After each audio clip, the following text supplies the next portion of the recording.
Hi, good evening, everyone. Welcome to today's Thursday Paranormal Tales.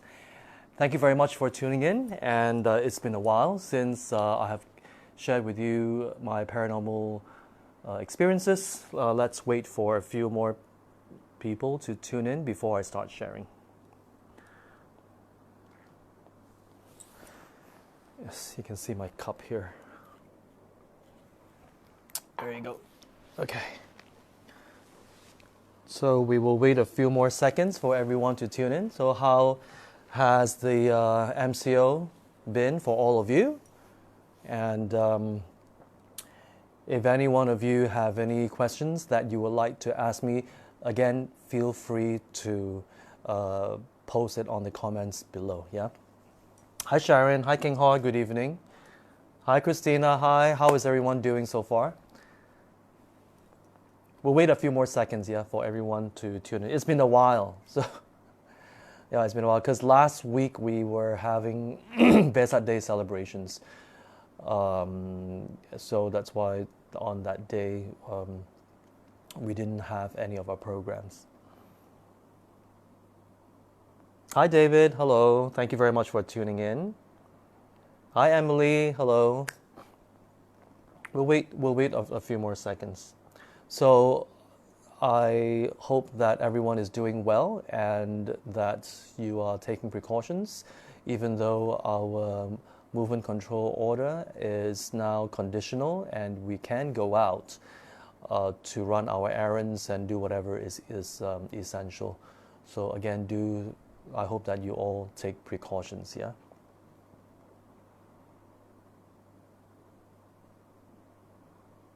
Okay, so I think that's almost there. I will start talking about, well, tonight I'm going to talk about the experiences that I've had with local deities. You know, in Malaysia, we have local deities. Actually, all over the world we do, but it's just that in Asian countries, we acknowledge the local, like nature spirits, and there are some spirits that are more powerful, and in Malaysia we call them local deities or Datuk Gong, and so on and so forth. So I will share with you my experience with them, and also I will share with you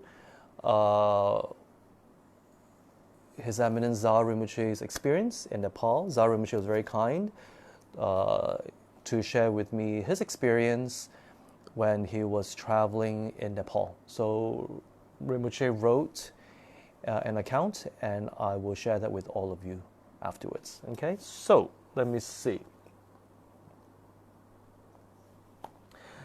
The first experience that I had with local deities was when I first joined Kechara, because in Malaysia, as you all know, we have Datuk Gongs, we have shrines on empty land. We have shrines at the back of a building.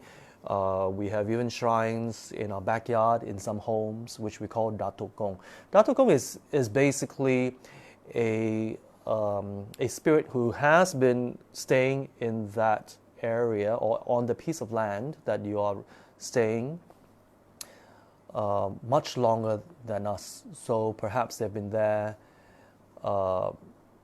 for 100 years or even more.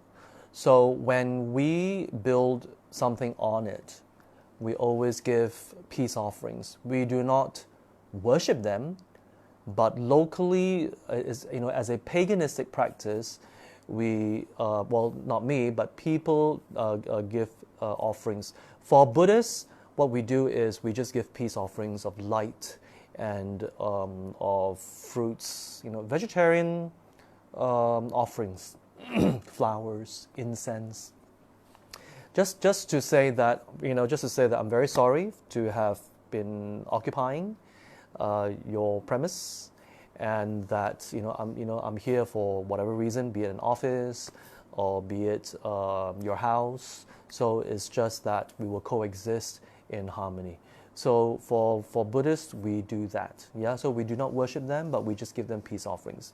And a lot of times we will do that maybe once a month, just so that we can live harmoniously. Yeah, so that was my understanding after joining Kechara. So before that, I have no idea what Datuk Kong is. I just have no idea. So what happened was my teacher, His Eminence Ten Rinpoche, he was giving a talk. And then there was a lady, quite an elderly lady, I think at that time she was maybe in her late 60s. And all of a sudden she was singing. It was a very strange tune, but she stood up and her arms were like this, and she was going, and she was singing, and then she walked towards Rinpoche, and and I was just an ordinary member there, and I was very new, and I didn't know what was going on, and she was just going like this, and then she was singing and doing her dance, and then after that she would kowtow to Rinpoche 3 times.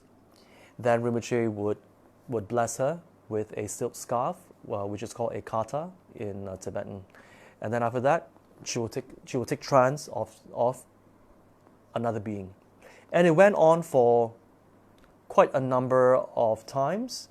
And I didn't know what was happening, so and I was asking, hey, what's that about? And apparently one of Rinpoche's students is a medium, and she could take trance of local deities. And that's what happened.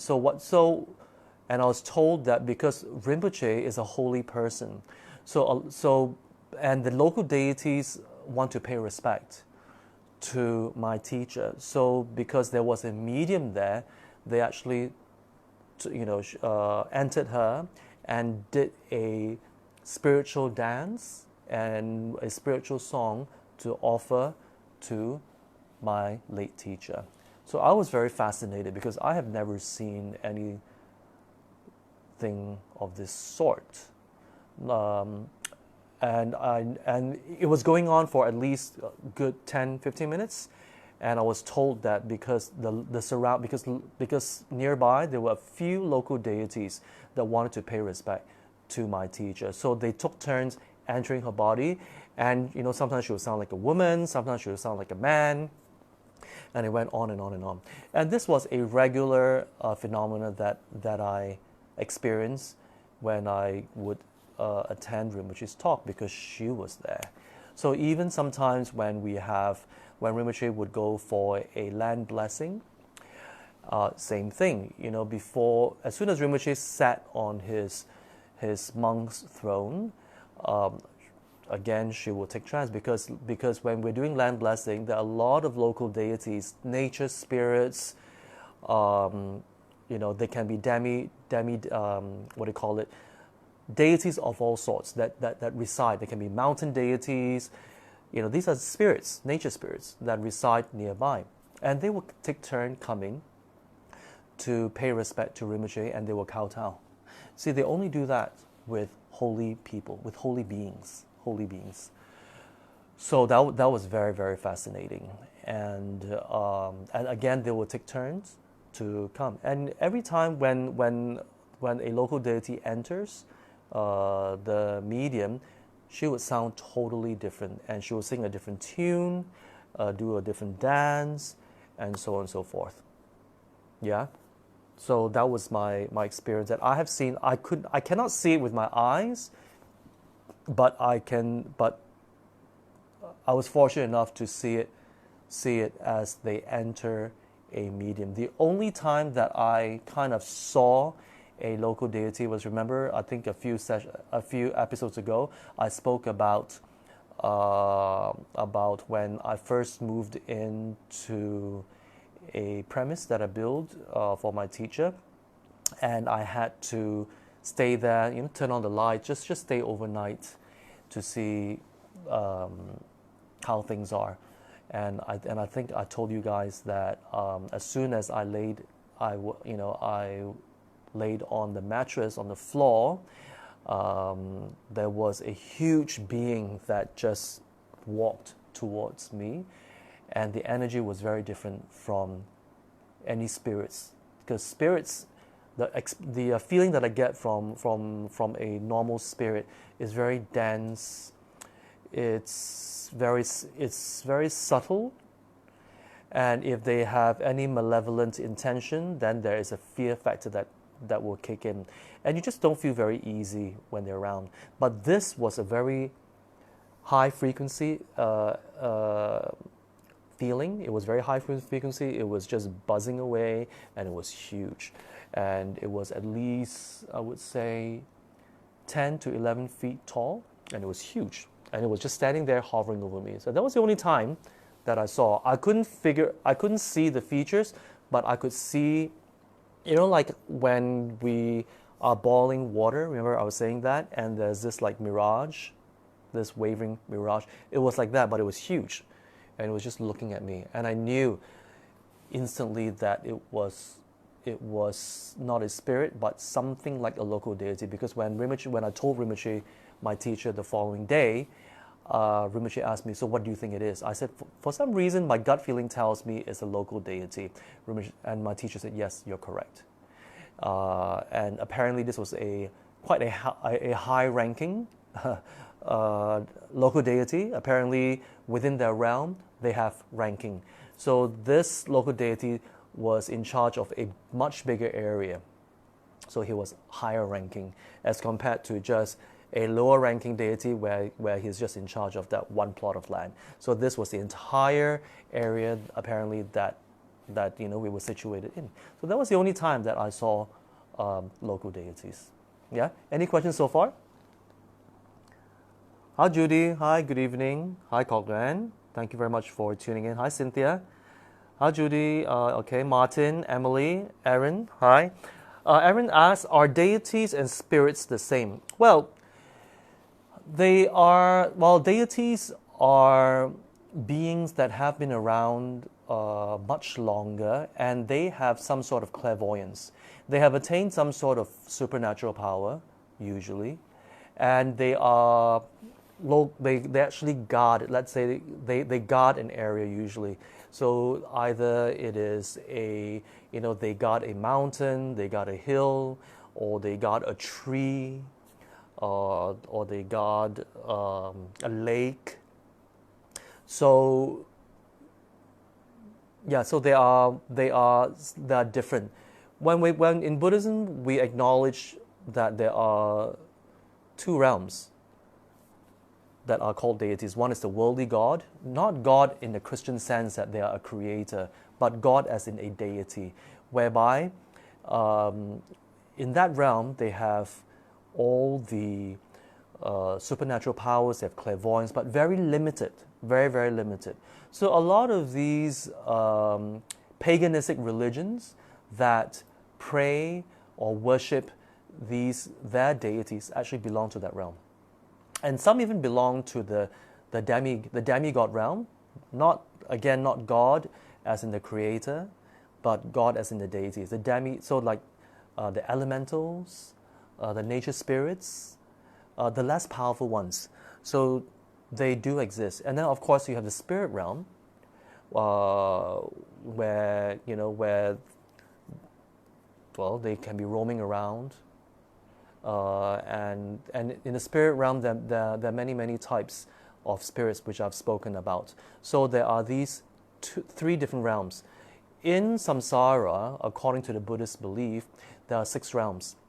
So we have the worldly God realm, with the demigod realm, there's the human realm, there is the animal realm, spirit realm, and the last is the hell realm. Okay, so they reside in different realms, but then again, so we all reside in different realms, but once in a while we will cross over. Okay, we do cross over. Well, for animals, of course, they're in our very dense body kind of a realm, but they are stuck. They're stuck there.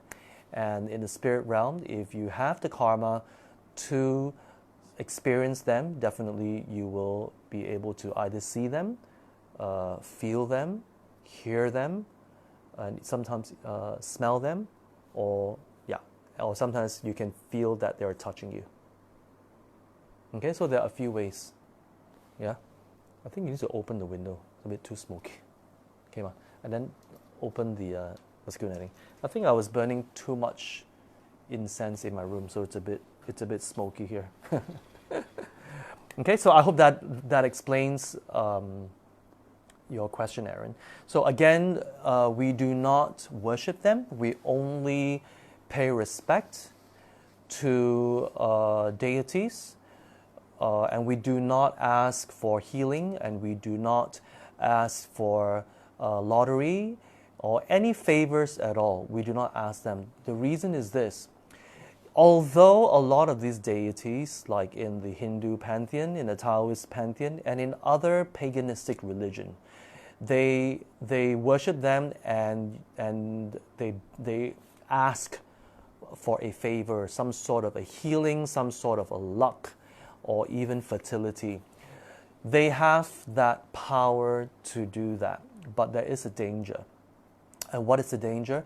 The danger is that although they do have the clairvoyance, and although these deities are practicing compassion, and they are trying to gain some spiritual attainment at the same time, and eventually become enlightened, but you see, their clairvoyance is very limited. It's very limited as compared to an enlightened being.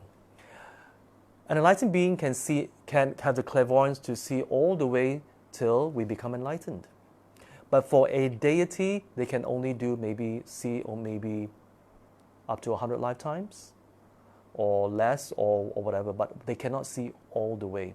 So with all their good intentions for granting us wishes, for giving us advice that they think will be beneficial to us, but because the clairvoyance is limited to a certain number of lifetimes, they may point us to a direction that there's a risk. I'm not saying there's a risk that they may point us towards a direction that will be worse off at the end of the day.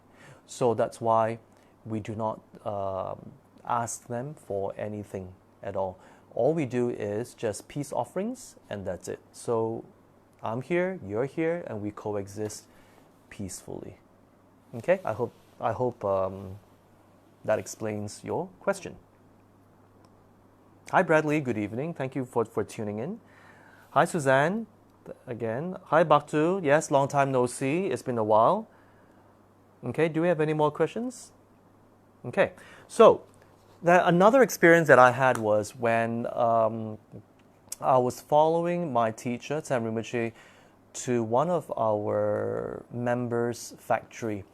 And because, she was just showing us the factory because we were looking at places to rent for one of our departments back then. And she had a huge factories somewhere in outside of Kuala Lumpur. And as we walked in, and she was saying, that her factory has been vacant for a long time, and for whatever reason, it was impossible for her to rent it out. And whatever tenants that would come in, they wouldn't last. So she said that, she just doesn't understand why, because the factory was actually in an industrial area, and it was in a very good location. But for some reason, she just cannot rent it out. So she said, since she could not rent it out all these years, then then perhaps Kechara may want to just stay there, or just rent it with a nominal fee. She was actually open to that. So as we entered, we were walking around. It was huge. I think the land was around 1 to 2 acres. It was very big, and we were walking towards the back of the factory, and there was a shrine there. And the shrine was a bit, it was unkept because there was nobody staying there, and it was quite dirty. And immediately, Rinpoche asked me, "What do you feel?" And I said, "Oh, there is a presence there," and I said that I felt that there is a male presence there. And Rinpoche said, "And what else? Do you feel more people?" I said, "Well, it felt very busy. It felt like there's more than one deity there, but that was all I could sense. And Rinpoche said, well, that's actually one male local deity there with his family. So there's a family staying there. And Rinpoche said that because the shrine was abandoned for a long time, the local deity was not happy. So Rinpoche went to the shrine, and then spoke to the local deity, just like a person. He was talking, and what Rinpoche said that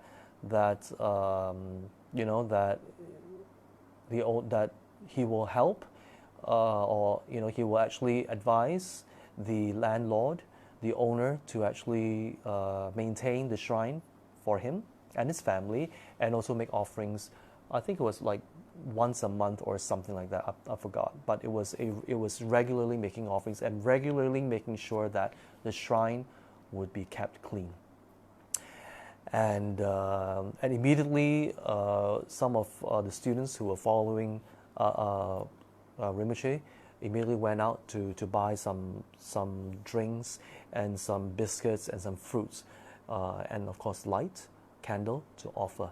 And Rinpoche did a land god, a very quick land god prayer to appease the land god there. And Rinpoche said that, and Rinpoche told the owner of the factory, who is a student, that the reason why she could not rent out her place was because the land god was stopping it, because he was very unhappy that his shrine was not kept clean. So he was just creating doubts, and he was creating a lot of mental doubts in potential tenants, and whoever stayed would not last long. And I was like, okay. So there was the first time that I realized that local deities could actually do that and influence. And that is why in Asia, a lot of times when we move into a new house or a new office, we always go in and we do a blessing. Yeah, it is a blessing not to chase them away, but it is a peace offering to bless the place, and it's a peace offering to nature spirits who's been there way before us, land gods, or these deities who have been there way before us, and just to make a peace offering so that we can again live in harmony. Yeah, because otherwise I have heard many cases whereby people go in and they move into the new house or the new office, and there's a lot of disharmony with the people staying there for some reason, and it's just very unsettling.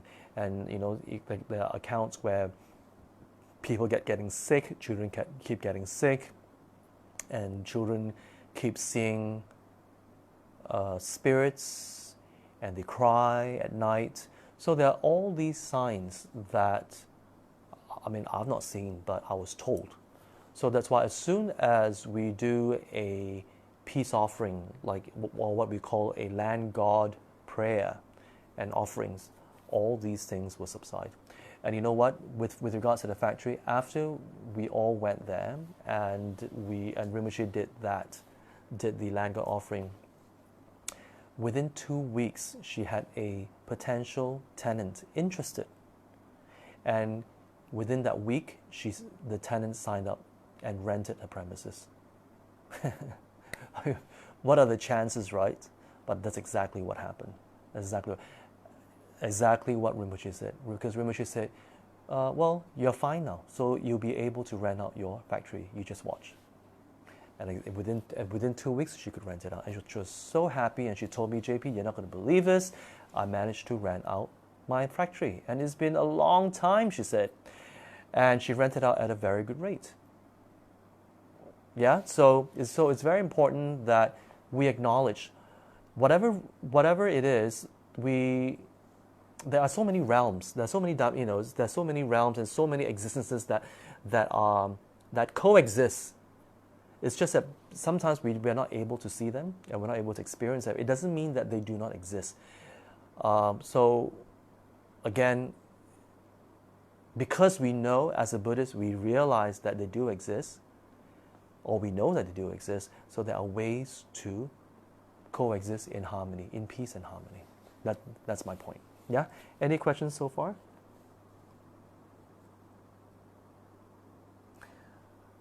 Okay. Bhaktu says, we call deities Savda. Savda. What language is that? Hi, Elsie. Okay, Cochrane asked, question, if we move into a new property, landed house or condo, should we do a house blessing to appease the local deity who may be residing inside our new house? Yes, I just said that. Definitely you should. And also, you should do that once a year. Doesn't matter what religion you are, but you should do that once a year, just to invoke the blessings, to bless whatever entities that may be there, because we go in and out, we have people visiting us, and you don't know who may bring in certain spirits, or even certain negative energies, that are latched on to certain people, and they just stay in your house. So that's why it is advisable to do a house blessing once a year, either in your house or in your office. Yeah, so in Kechara we do provide such services, and it's very popular because our members realize the importance of blessing your house at least once a year. Yeah, so, and you feel a difference after you have done a prayer to bless the house. You will feel that your house is very, very at peace and very, very tranquil. Definitely you will. And if for whatever reasons there are any kind of spirit disturbance in the middle of a year, it's okay. Then after the blessing, you will see that the spirit is more at peace. Definitely more at peace. Okay, unless they are malevolent spirits. If you have an altar, if you're a Buddhist, if you have an altar there and you have a Buddha statue there that is of wrathful nature, that can actually ward off the spirit that is malevolent, and they will not be able to enter. But of course, if they are benevolent, then it's okay. They can roam, they can come in and out of your house freely.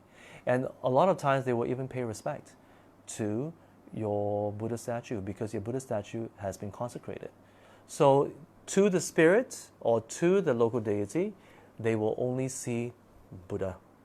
They don't see the statue, but they only see Buddha because it has been consecrated. So they go there to receive blessings, and in the energy, in the formless realm, that we call them the formless realm, they are very sensitive to energies.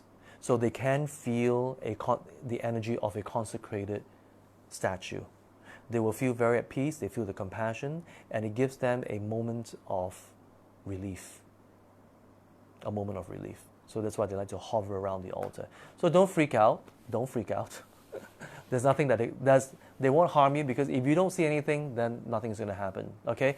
As somebody who is practicing spirituality, for me, it's Buddhism. It is a way of us helping beings from other realms receive blessings. So even an altar like this can bless beings from other realms. So out of compassion, we do that. Why not? Just like if an animal comes to you, we do a prayer for the animal to bless the animal.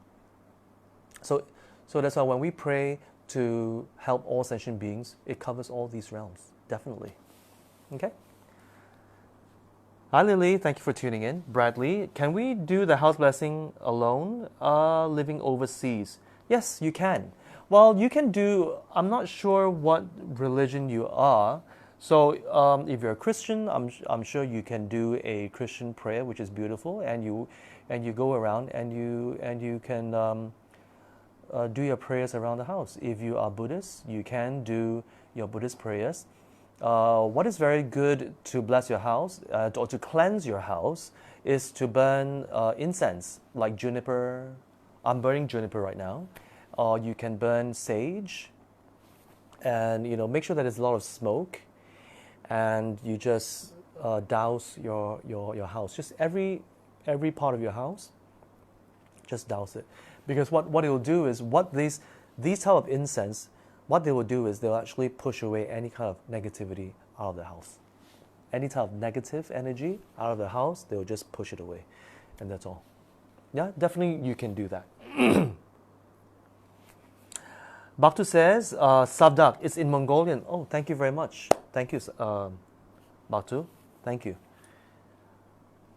Lily says, yes, I agree that sometimes house guests might bring in some unseen company. I felt that eerie presence that we had a guest that we find weird. I was suspecting that this friend is disturbed. So I tried cleansing the house by lighting incense all over the house and said some prayers. Yes, you can do that. What would be very good would be to use sage. Okay?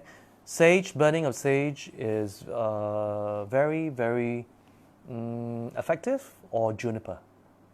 Juniper is also very effective, or frankincense is also very effective. Yeah, frankincense. We do sell that in Kechara, so a bit of commercial break there. So we do sell that. You can log on to vajrasecrets.com, and we have all types of incense there that you can buy. They're all natural, and they have different effects.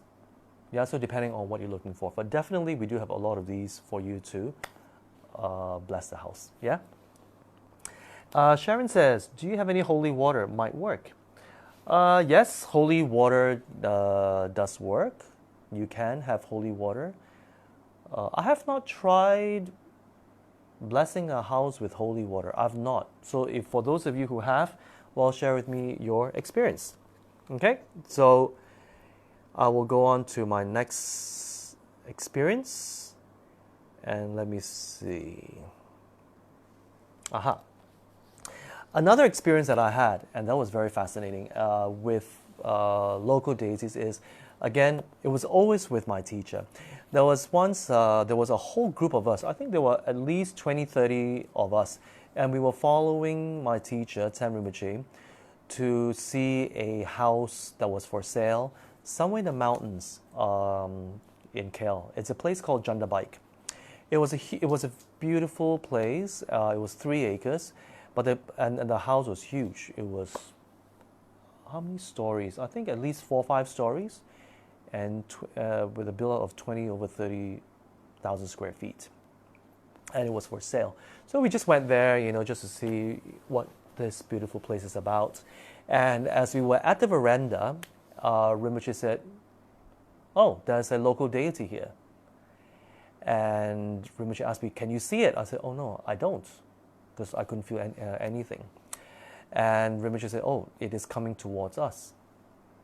So everyone was looking around to see where this local deity was. And just looking and looking and looking, and I just couldn't see it. And Rinpoche says, so I guess Rinpoche knew that we couldn't see it, and we were like, I don't know, maybe some of us were a bit skeptical. Not me, because there are some beings I cannot see, I don't know why. So I was like, okay, that's interesting. And then after that, Rinpoche was talking, and then Rinpoche said, okay, show us a sign that you are here. Show us a sign that you are here. Rinpoche was telling the local deity. And then Rinpoche said to all of us, look at my glasses. Because Rinpoche was wearing glasses. Okay? And when Rinpoche said that, immediately the glasses was fogging up. It was as though somebody was breathing onto Rinpoche's glasses, and we saw it fog up. Everyone said, thank you. And then after that, the condensation just went away, just like that. It was on cue. So everyone was looking around and going, okay. And Rinpoche said, well, there are mountain spirits here. Okay, they're called land gods. So there are mountain spirits because we were in a mountain. And there was one who saw Rinpoche, because Rinpoche is a holy person. And I guess the local deity or the land god wanted to pay respect. So everybody was just dumbfounded and just in shock to see that Rinpoche's glass is fogged up immediately. And then after that, Rinpoche said, okay, thank you. As soon as Rinpoche said thank you, the the fogging just went down. Yeah. Yeah, so that was the other experience that I had with these land gods. Yeah, so they do exist. Definitely, they do exist. Yeah. What's this question? Lily says, I was trying to be discreet because I don't want our guests to feel that I'm trying to repel that something negative. Okay. Freon says, any incense will attract the beings rather cast them away, like those very fragrant incense.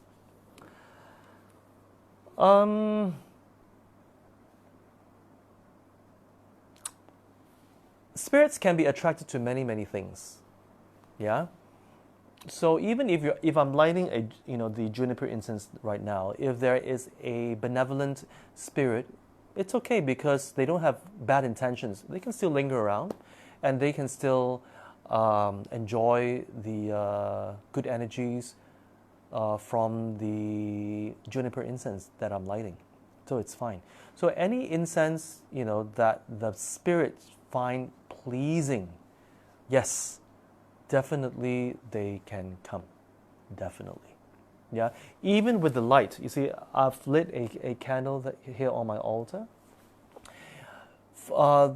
If you light a candle to offer to the Buddhas or to any holy beings, it is important to after you've lit it, to actually use your incense to purify it. Okay, in Buddhism, we purify it and we recite Om Ahom, Om Ahom, Om Ahom 3 times. This is to prevent a certain spirit from latching on to the essence of the candle, because there's a certain essence or a certain energy that spirits can actually feed on. So this certain spirit is called trip. And this spirit, if you do not purify it with that and prevent this spirit from getting the essence from the candle, you will experience this, that every time when you listen to any teachings, be it from, in our context, it will be a Buddhist teaching, okay? Any teaching that will give us wisdom, deeper insight, you will fall asleep. You will fall asleep. And it's almost, as soon as the teachers opens their mouth and start talking, giving a Buddhist discourse, or, you will fall asleep. It has that effect. It has that effect. So that's why for Buddhists like us, we always keep our altar clean. And every time when we offer a candle to the Buddhas, we always purify with incense, so that the spirit will not latch on to this candle, and it will create that karma for us always falling asleep. Always falling asleep. Yeah, so it's very, very important. Chung says, let me be your banner white. Thank you, Chung. Okay, any other questions?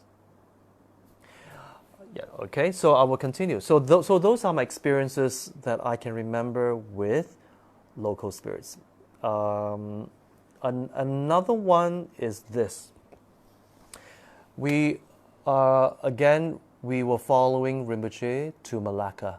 And in Malacca, there is an island called Pulau Malacca. Okay, Malacca Island. It is just off the coast of Malacca, and you can take a ferry there.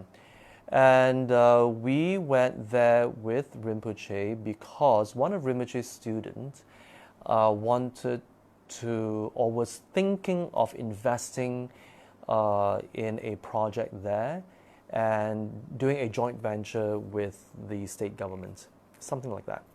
So, but you see, Pulau Malacca is infamous for being haunted. Infamous. Apparently, when it is said that when you take a ferry there, you're not supposed to drink, you're not supposed to do anything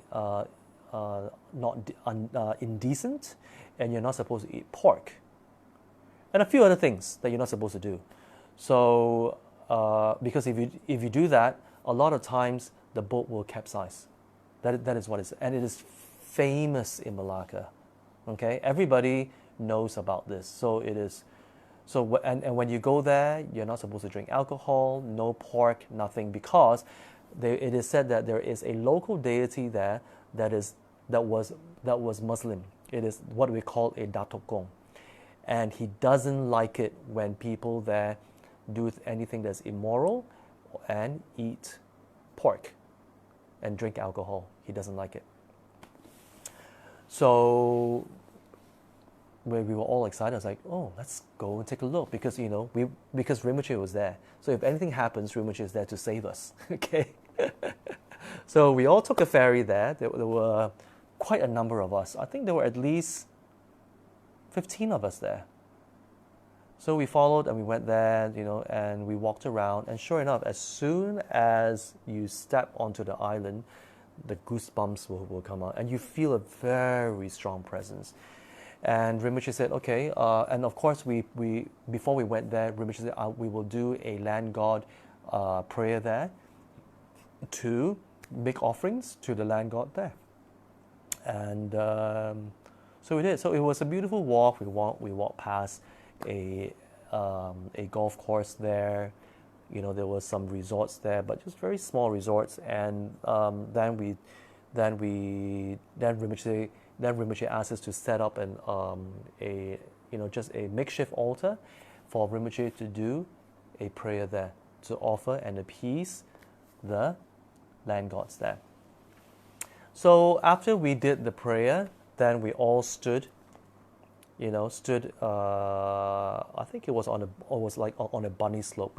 I think we were next to the beach, and behind us was the ocean. So we took a picture.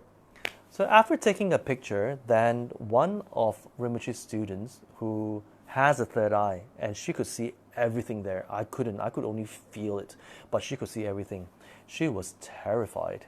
She was just, standing, next to us and just looking around like this, because she said much later that there was a huge local deity. And it was so big that when it was actually standing in the ocean, and she said she could only see half the body. It was like a giant.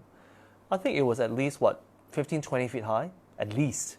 So she could only see half the body. Yeah, and when we were taking a picture, apparently he was standing behind us in the ocean. And what freaked out many of the students there was when we looked, because after we took a picture, we shared it on our WhatsApp thread. And when we were on in the van, everybody was chattering away and screaming with excitement, because in the picture we could see a mirage of beings standing next to certain people. When we zoomed in, we could see a face on people's abdomen area, and there were quite a few.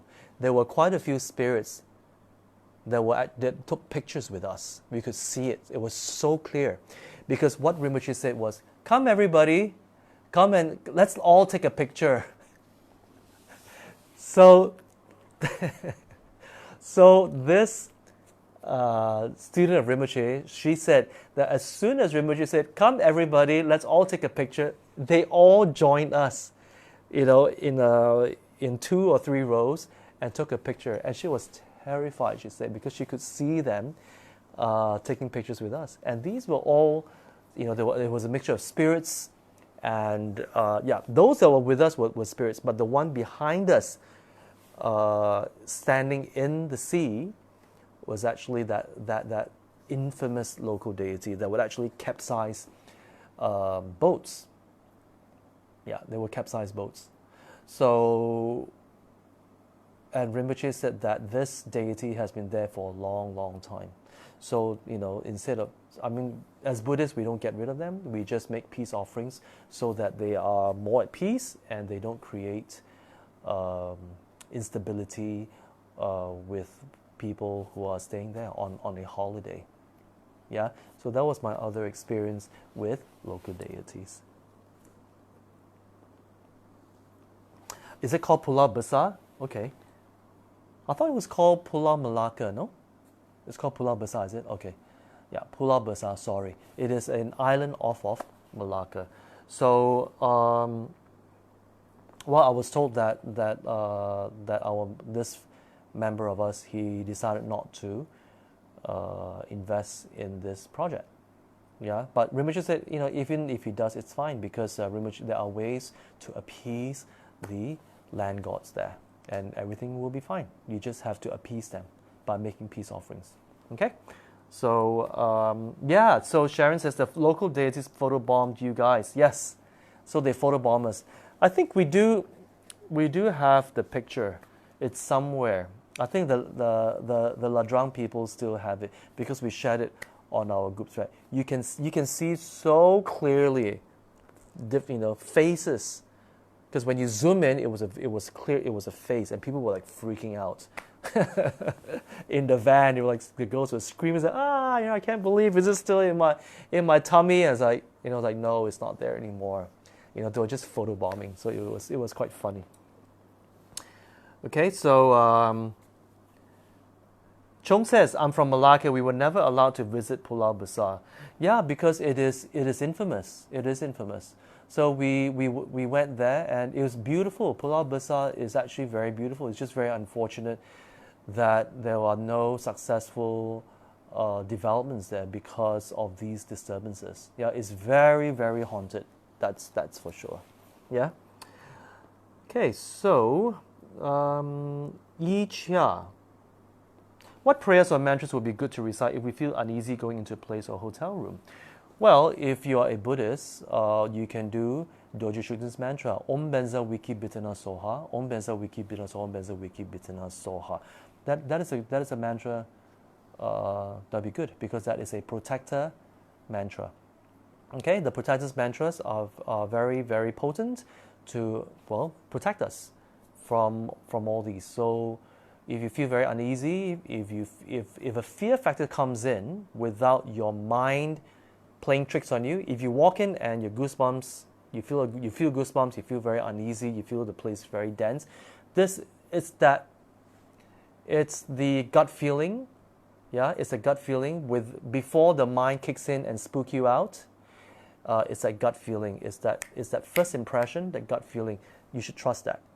Okay, if you do that, just do Om Benza Wiki Bitana Soha. If you're not sure, it's still okay. Just do Om Benza Wiki Bitana Soha 7 times, 21 times, or 108 times, and you're fine.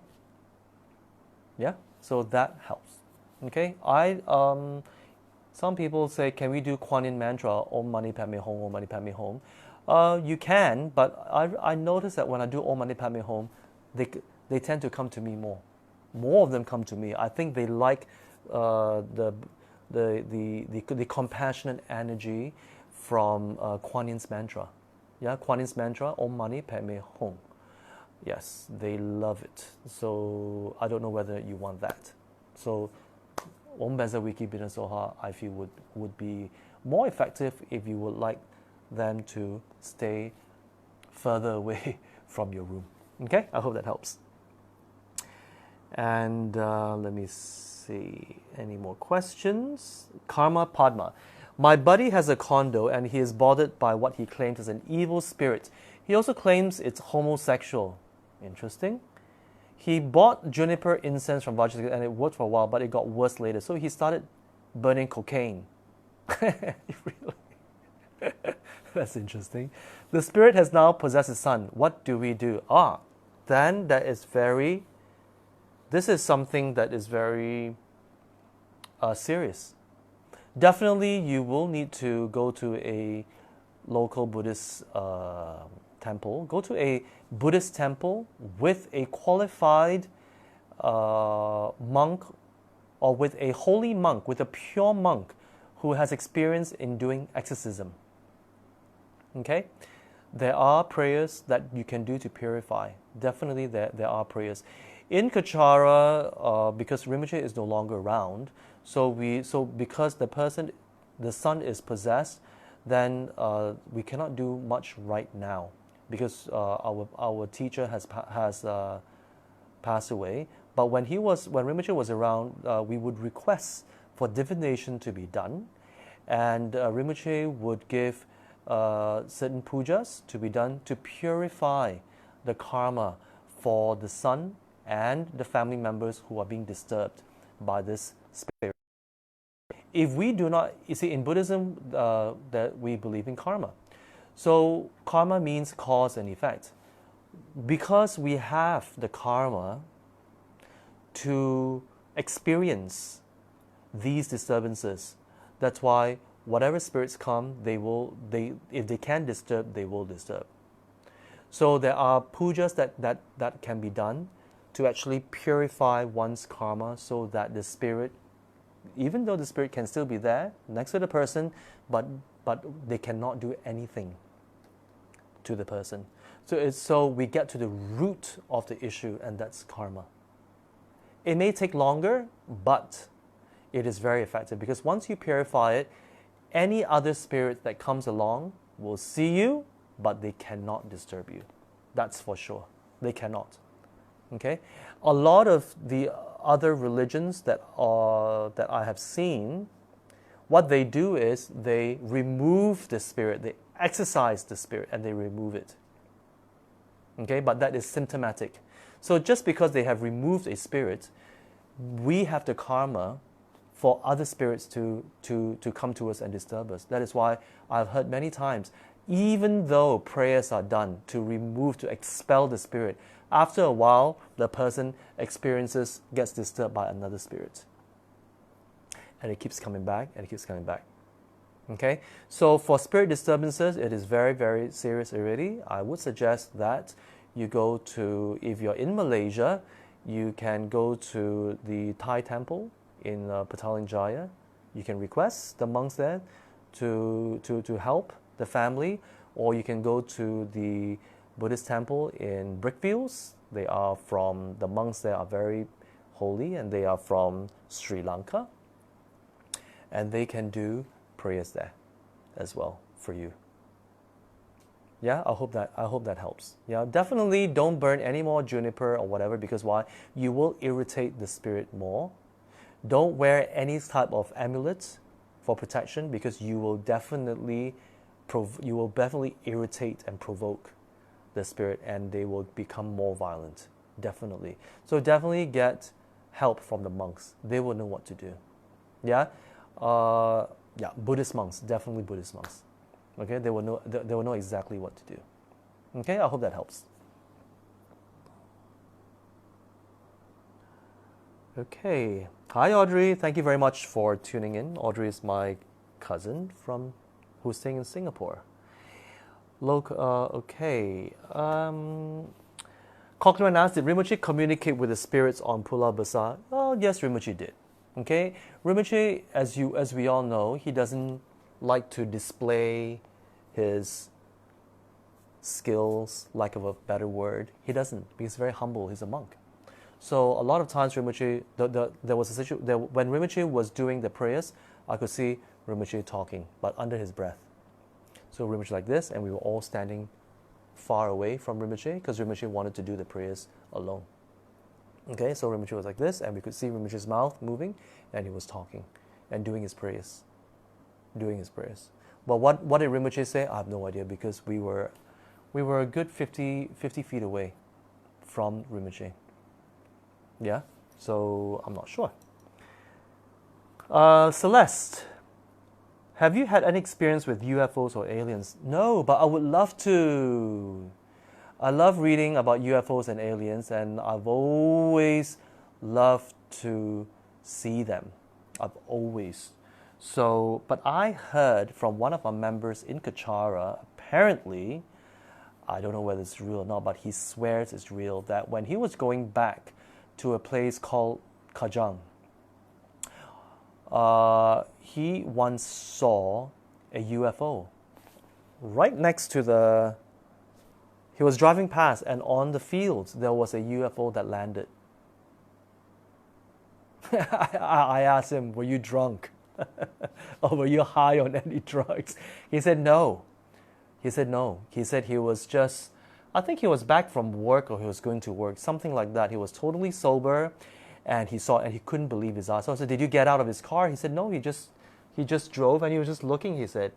I said, "If it was me, I'll just park my car right next to the road and just go there and check it out." So, and that was, I think, he said it was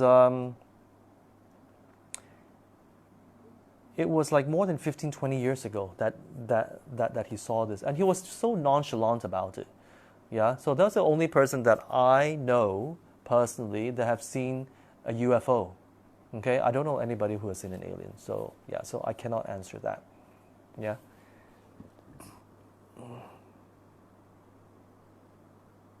Audrey says, run out if you feel uneasy. Yes. So, yes, it's true. If you enter any house or any hotel room that you feel uneasy for what, it's not your, and you know it's not your mind playing tricks on you, but you just feel very uneasy, just request for a different room. That's it. And you just say that you want a different room on a different floor, far away from the floor. You just tell the hotelier that you just don't feel comfortable. That's it. Let me tell you something. As a hotelier, all hoteliers know that there are always spirits. There are always accounts of spirits because, well, there are so many people coming in and out of the property. So there are spirits that will latch onto them and they will stay back in the hotel. So you will hear a lot of stories. The staff will know that there are certain complaints from guests that said that there are spirits staying in certain rooms, and they only go to certain rooms for some reason. Yeah, so it is not new, and you won't freak out the staff. You won't. You won't freak out the staff, and yeah, it's a norm for hotels. And talking about that, I'll tell you afterwards. Let me answer some questions. There are a lot of questions now. Joy says, yes, we've had a lot of friends with us that day. I had to translate what Rinpoche was saying in Malay. Rinpoche offered the fruits to the deity there. Really, Joy? I forgot about that. Yeah, so apparently it was a Malay deity. That's why he doesn't like it when people eat pork there. Thank goodness we're vegetarians, so it doesn't make a difference, right? But yeah, he doesn't like it. And he doesn't like it when you do indecent activities there and drink alcohol. He doesn't like it. Lee Ho says, JP, how about house we come in and stay once a month? Do we need to bless the house when we come in the house for once a month? Please advise. Yes, it'd be good.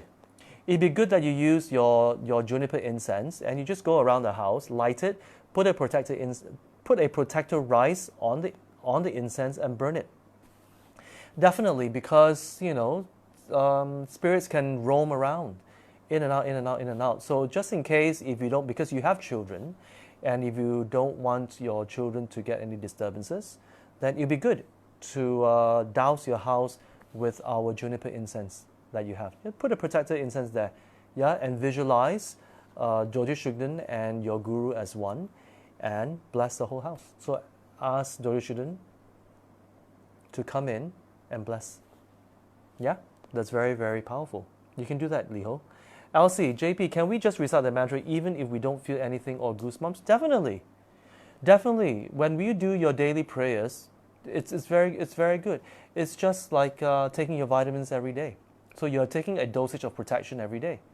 So definitely it's very good to do the protector's mantra for protection. Protection from your negative karma arising, protection from spirits that may disturb you, maybe because your energy may be down that day, or maybe your karma has opened up for you to experience spirits. Is actually very, very good to just do a general protection. Yeah? Hi cousin, thank you for tuning in. Celeste, do you feel aliens are ancient deities? Ancient deities. No, I think that aliens are beings, are beings from a different dimension, from a different world. Because in Buddhism, we study about the six realms. And this includes not just on planet Earth, because the human realm can exist in other planets. And even modern scientists have said recently that there are trillions and trillions of other galaxies out there. And it is impossible that, based on probability, it is impossible that only planet Earth has living beings. It's impossible. The probability is the probability of having other beings reside in other worlds are very high. Yeah. So in Buddhism, we believe that the human realm can exist in other planets as well. Okay, it's just that it's too far away. We do not have the technology to get there, but the aliens definitely do. Aliens definitely do. So yes, I do believe in aliens, and I do believe that aliens reside amongst us. It's just that we are not aware. We're not aware. Yeah, I do believe in that. Just like spirits, reside among us. Maybe they have the technology to go in and out of different dimensions that we don't have the technology to do that. But for higher practitioners of meditation, there are very ancient teachings that, I'm speaking from the Buddhist point of view, that there are texts and there are scriptures that actually enable us to do astral traveling to these dimensions. It is possible, but we don't do that because why? It's not necessary for us to do that. But I have heard my teacher tell me that there are ways to do astral travel because there are certain places called Shambhala. Shambhala is a realm that exists on planet Earth, and it's somewhere in the Himalayan mountains. Yeah, either you go there you can actually enter there through astral traveling, or if you have the karma to physically find it, you have the merit to physically find it by entering Shambhala via an entrance in the snow-capped mountains in the Himalayan mountain ranges. It's somewhere there. Okay? Or you can be reborn. You can be reborn and take reincarnation in this place. Okay? And Shambhala, you can Google it, is a place where everybody is very spiritual, and there's a king there. There's a Shambhala king there who resides there. Okay? It's a fascinating story. You can actually Google it. It's called Shambhala. Okay? Oh, time is up. It's already 11:04. I need to wrap up. Okay. What else? Bhaktu asks, how does Buddhism explain aliens? What are they? Oh, I just explained that. Yeah? Elsie, hi JP. Apart from juniper and sage, can we use Palo Santo? What is Palo Santo? Sorry, I'm not very familiar with that because I'm only familiar with what we have in Kechara. Frankincense is very good. You can get that all over in Asia. It's very easy to purchase frankincense. Just go to an Indian shop. They'll have it. Yeah, Elsie? Okay, do we have any more questions? If not, then that's about it. Interesting that we're talking about aliens today. Yeah. Yes, I would love to meet an alien. Maybe I have met an alien, I'm not even aware of it. Yeah, maybe. But definitely they are around. Okay, so if there are no more questions, then we will meet again next Thursday, 10 p.m. Next Thursday, 10 p.m. I have more stories to share with all of you, and I hope that you enjoyed today's session. Yeah, and for those of you who have been following me on my meditation program, it's now changed. The schedule, instead of being daily, it's every Saturday and Sunday, 8:30 a.m. All right, so I'll see you guys this weekend. If not, next Thursday. Have a great night. Bye.